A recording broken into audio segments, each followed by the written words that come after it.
fiddle in the headphones.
During the last 100 years, quite a number of immigrants have left the shores of Ireland heading for the United States. Now their children and their grandchildren are coming back, especially to when we are now, Lahinch, County Clare. Do they still carry the marks of an Irishman? Well, it's difficult to say. To do that, you'd have to define what the marks of the Irishmen are. I'd say, by and large, they like to come back to visit the place of birth of their parents or grandparents, and they have been fed with glowing reports of this country by their elders, especially by their grandparents, which has led them to believe that it is a most wonderful place, cutting out leprechauns and all these sort of fabulous things that are supposed to inhabit our shores. Some of them, of course, will be critical of our country and compare it unfavourably with the States, what we got on the other side. But we're used to that. And the differences are being broken down with the advances we have here. Of course, in the past, we were rather backward by comparison. Now, one of the tourist attractions which we have now is the thatched house. In my youth, they were the generality rather than the exception. You have to chase around now to find a thatched house.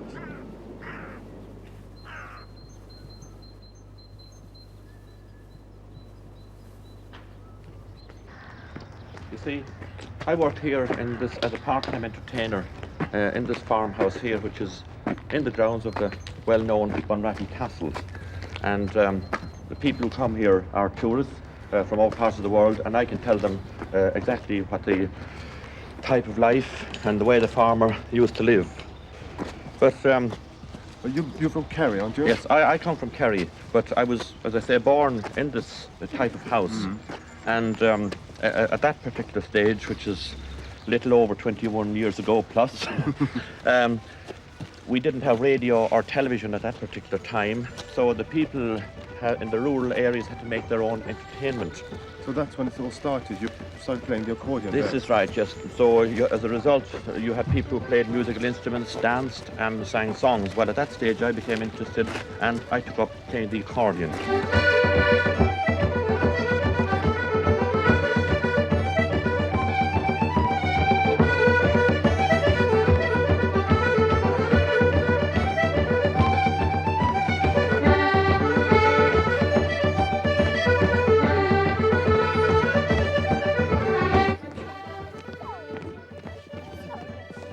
I'm hoping that as the years go by, that I will get all the young ones to learn instruments, and that we will have our own sort of group that we can sit down at home and play just for our own amusement.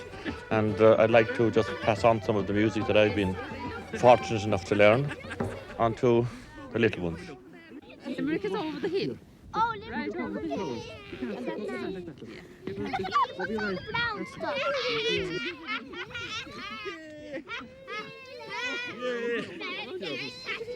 But if one of the kids came to you and said, I want to be a professional musician, would you advise them to do so? Well, I should certainly advise them. It would depend if I thought that they were going to sort of make the big time and they would make a good profession out of it, then I certainly wouldn't have any objections. But I would like them to keep music as a hobby. Right.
Good girl, you're improving.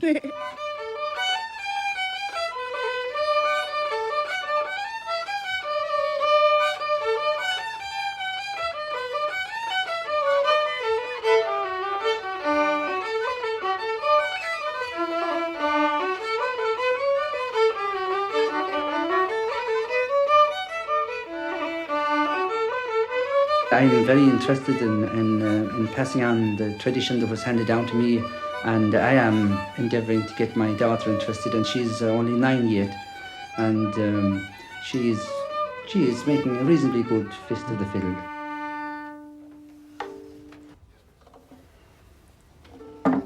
I learned to play from my father. My father was a very good traditional musician. He played the fiddle, and I learned to play at home, sitting near the fire, out in the country.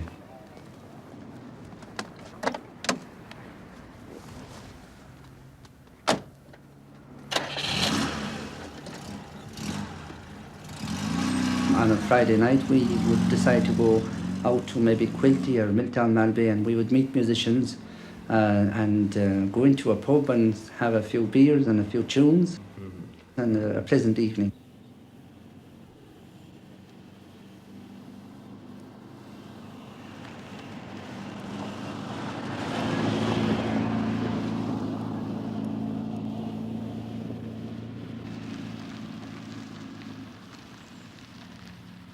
The house dances in Kerry were very popular. As a matter of fact, during the holiday period at Christmas, we often went to several house dances, maybe one every night sometimes. So the tradition was kept alive, and it's still very strong in that part of the country.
Donal O'Connor and myself, we play quite a lot together because we come from the same area and we have common tunes, a lot of tunes in common. So we meet and we have sessions, and I would prefer to be playing in those situations rather than playing commercially, because you don't get the same satisfaction. Just playing for the fun, I think, is what a traditional musician should be doing.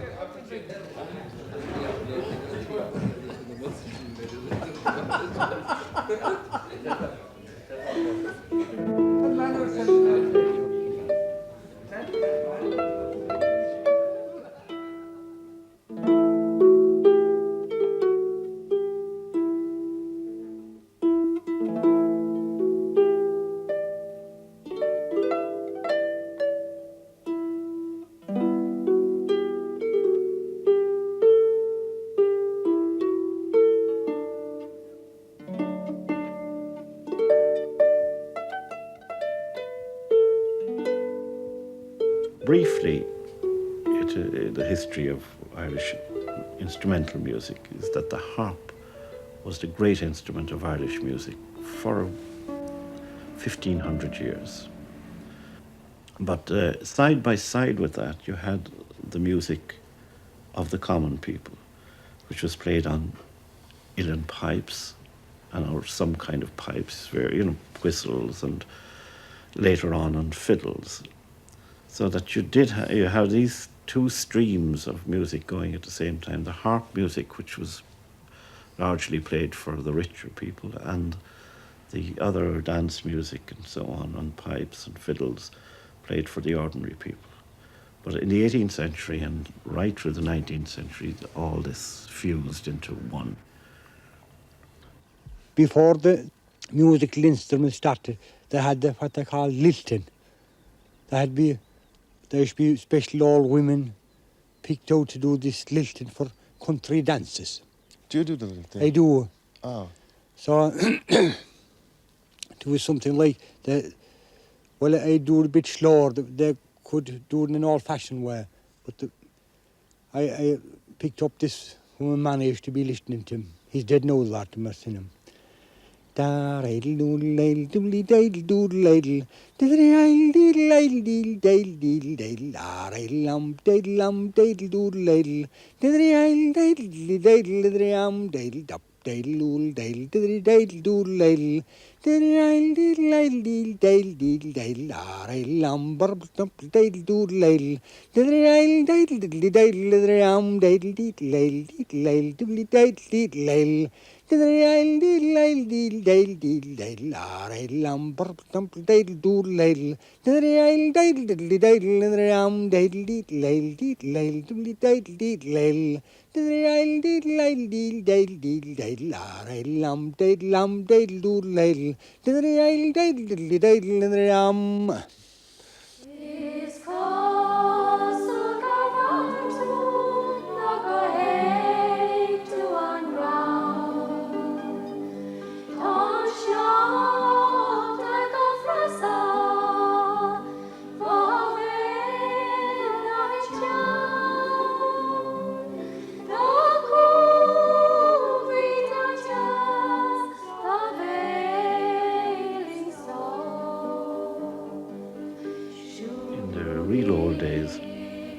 Irish music was patronised by the rich landowners, and the very big families, chiefs, would have their own harpers and their own poets who lived in the castles or the big house, and who were given land and given cattle. And these were a very professional group of people.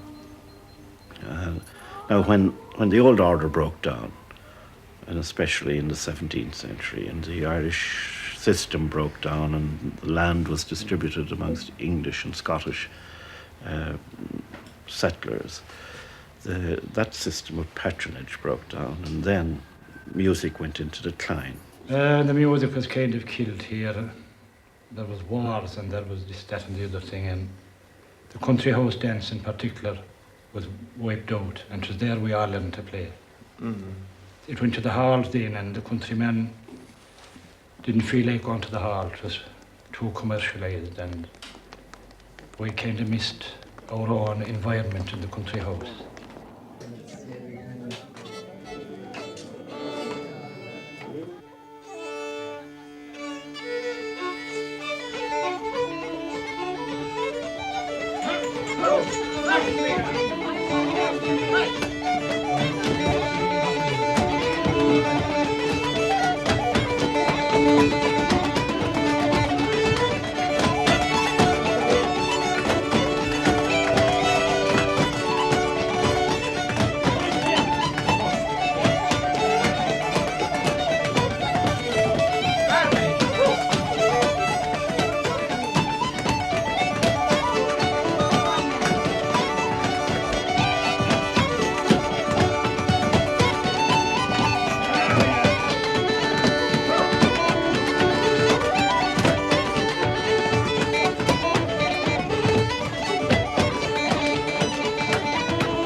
I saw a lot of sit dancing in the home I was reared in, a lot of it. And I was dancing with it when I wore a short pants, longing to get out on the floor and dance sits. And you watched, when you were sitting down, you watched the other people dancing, and you pick and choose the good dancers. And when you got into a little quiet corner for yourself, you try to imitate the good fella. You know what I mean? I said he did something there and that was bloody nice. I'd like to get a hold of that.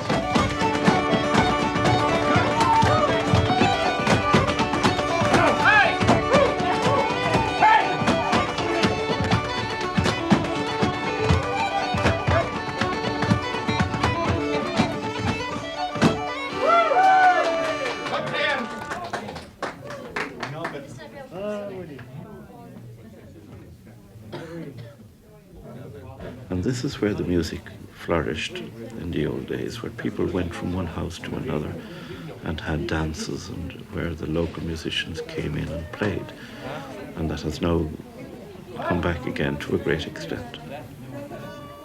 And there is a change back now. People are going from the cities down into the country houses and down to the source of this music, and it's almost a revival of a way of a social country way of life that had almost gone out.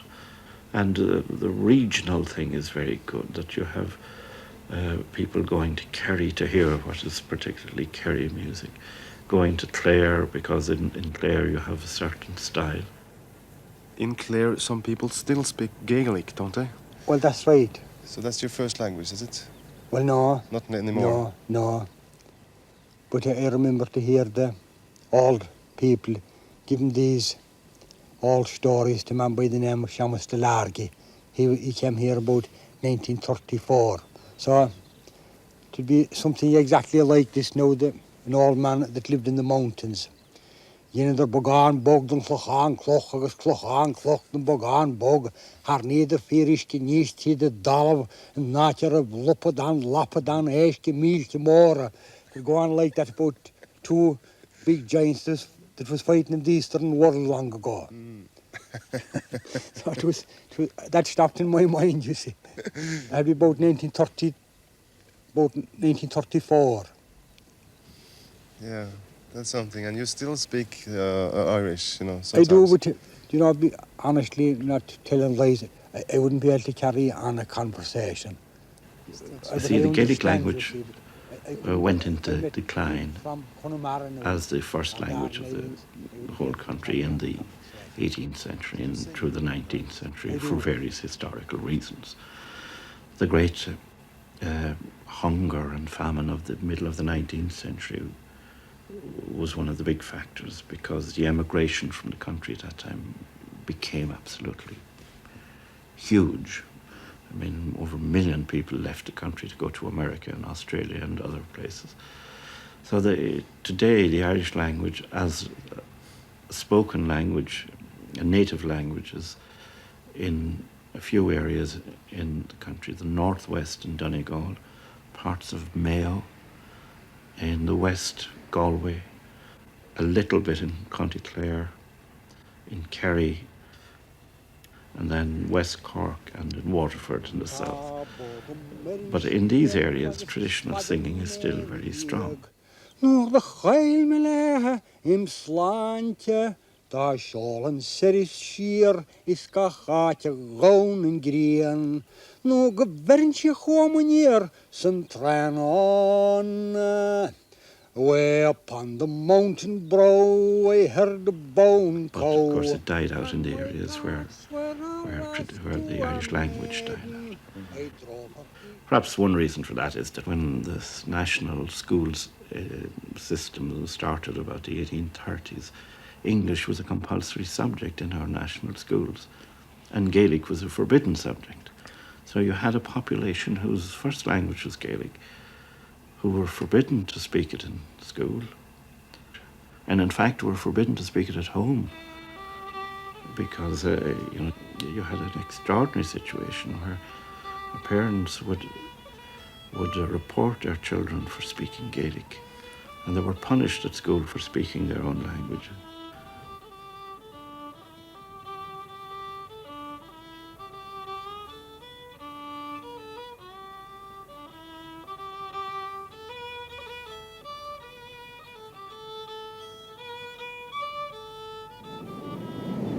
The British left you in the beginning of the 20s, and they sure left you with something, democracy, and I should say dependency. Are you satisfied with a situation like that? Well, it's hard to be satisfied with it, of course. Not everybody is satisfied with it, but we must admit that because of the proximity of our two countries, that there has to be a certain economic bond between us. Whether there is to be a cultural bond as well is another matter, or a linguistic bond. But it is necessary that we should have intercommunication for commerce. Now, this is an agricultural country, and Britain is our greatest customer, and vice versa. We are Britain's greatest customers. So, in that sense, they haven't left us entirely. I mean, we readily accept British tourists, and we make them very comfortable. We appreciate them for the sake of their money, of course. Once we did join the common market, and there was an overwhelming vote in favour of joining the common market. People may have some doubts now as whether it was a good thing or not. But I do think that when we did join the common market, a lot of people became more aware of the fact that we should now try to retain our own traditions, because the danger of being swamped over by the bigger countries of the common market, like Germany and France, that there was a very real danger that we might lose our identity in this big common area.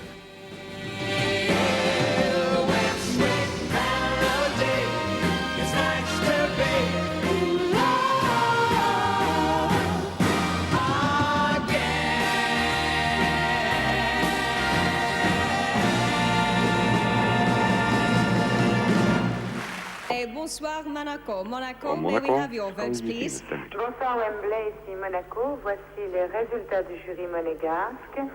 Irlande, 8 points.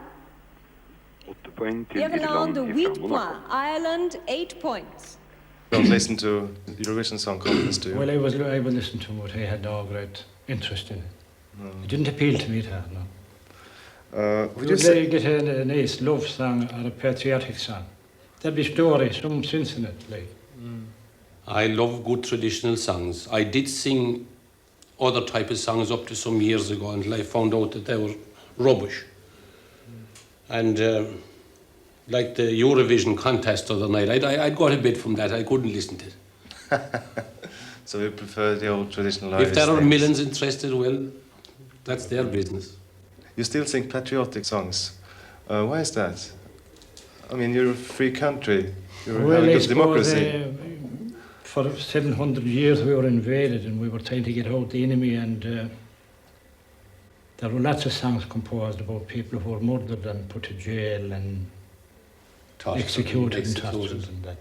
So there were great songs made about those people.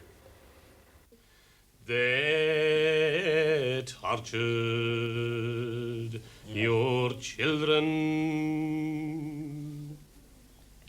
destroyed your green banner.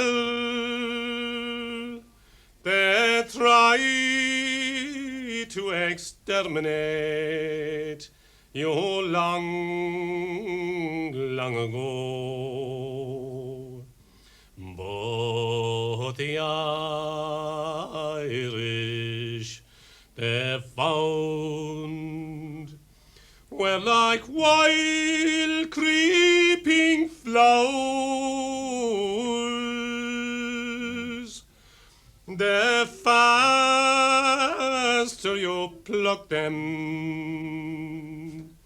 the quicker they grow. I love every blade of grass green on your mountains, every leaf on your tree, every rock in your strand. I love your green hills and murmuring fountains. I love you, Acushla, my own dear native land.